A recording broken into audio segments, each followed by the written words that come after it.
Hey everyone, and welcome to This Explainer. Today, we are going to pull back the curtain on the hidden mechanics of educational evolution. We spend so much time focusing on how students learn, but how do educators structurally learn to refine their craft in real time? It all really boils down to one fundamental question, right? How do educators move beyond just reading abstract theory and actually solve the unique, in-the-moment problems happening right in front of them? So here's our roadmap for today.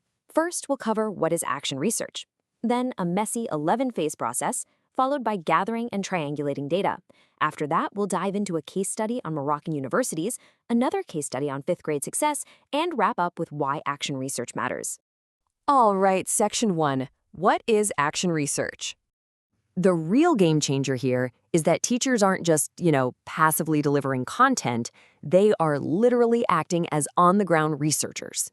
They are teaming up right on the front lines to actively construct workable, highly localized theories that apply directly to their specific students. Moving right along to Section 2, a messy 11-phase process. I absolutely love this point from researcher Ann Burns. She flat out says action research is messy. And she's spot on, because a classroom is an incredibly dynamic environment. You absolutely can't just slap a rigid formula on it. The whole research process has to be flexible enough so teachers can pivot whenever they make unexpected, real-time discoveries. So, the cycle kicks off with exploring, identifying, planning, and collecting data. Basically, educators zero in on a super practical issue, say kids totally ignoring verbal instructions, and they get the facts. Then, they map out exactly how to track that problem before they even start gathering their baseline information. Next, we shift into analyzing and hypothesizing to really uncover the why behind the issue. But phase 7, intervening. This is where the magic happens, folks. This is the actual action in action research, where teachers introduce a brand new method and immediately observe the real-time outcomes of that specific intervention. And finally, the whole thing comes together through reporting, writing, and presenting. That localized, hard-won solution gets shared, whether it's just chatting in a local staff room or presenting at a massive global research conference, which ultimately elevates the entire educational community.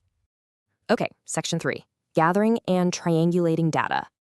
Now, what is super fascinating to me is the sheer variety of tools teachers actually have at their disposal here. It's like a giant puzzle. They can look from the outside in using observational data, like video recordings and field notes. Or they can get the inside perspective through non-observational data, like structured student interviews, surveys, and group discussions. But, to make sure personal bias doesn't sneak in, they use an absolutely crucial technique called triangulation. Essentially, by cross-referencing at least 3 completely different data points, like, say, a video recording, a student survey, and a test score, they can guarantee their conclusions are scientifically rigorous and reliable. Let's look at a real-world example in Section 4, Case Study, Moroccan Universities. Let's see this whole theory in action. There's this really fascinating peer-reviewed study out of the European Journal of English Language Teaching. They actually tracked 22 research professors over in Fez, Morocco, just to see how action research shifted their own professional development. And the findings? They revealed some serious, genuine optimism among these professors. They basically concluded that leaning into action research could literally elevate the entire country's educational framework, simply because it forces educators to constantly adapt their teaching practices to meet the crazy, rapid-paced needs of modern students. Now for Section 5, let's zoom in a bit more. Case study, 5th grade success. All right, we're heading to a public school in Fontana, California. We're looking at a group of 30 Hispanic 5th grade students with limited English proficiency. And man, the baseline data here was dire. These kids were lagging a staggering 27 to 35 months behind the national average. They had a consistent pattern of almost zero academic growth for 5 solid years.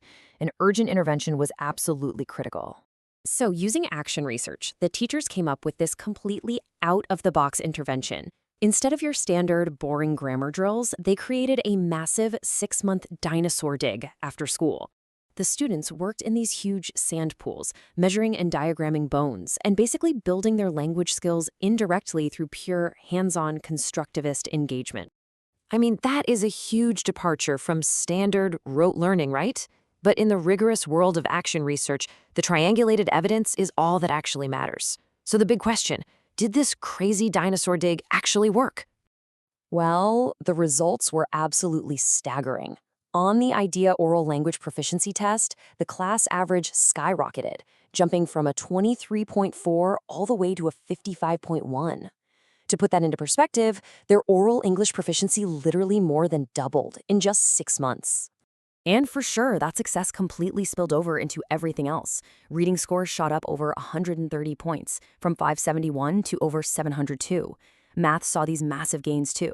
Because of this one targeted, heavily researched intervention, these kids hit the 5th stanine, which is essentially average grade level proficiency, for the very first time in their entire lives. Which brings us to our final section, Section 6, Why Action Research Matters. Because look, action research isn't just throwing things at the wall and seeing what sticks. It's not just trial and error. It achieves true validity through some really rigorous checks. It's got to be democratic, meaning it's collaborative. It needs outcome and process validity to ensure the methodology and the actions are actually competent and successful. It has to be catalytic, deepening our contextual knowledge. And it has to be dialogic, facing critical peer review. When all those boxes are checked, the resulting strategies are virtually bulletproof.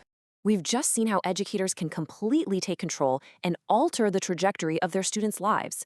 So, I want to leave you with this one final provocative thought. If we empowered every single educator with the tools of action research, if literally every classroom became a functioning laboratory for human potential, just how much faster and how much better could our students learn?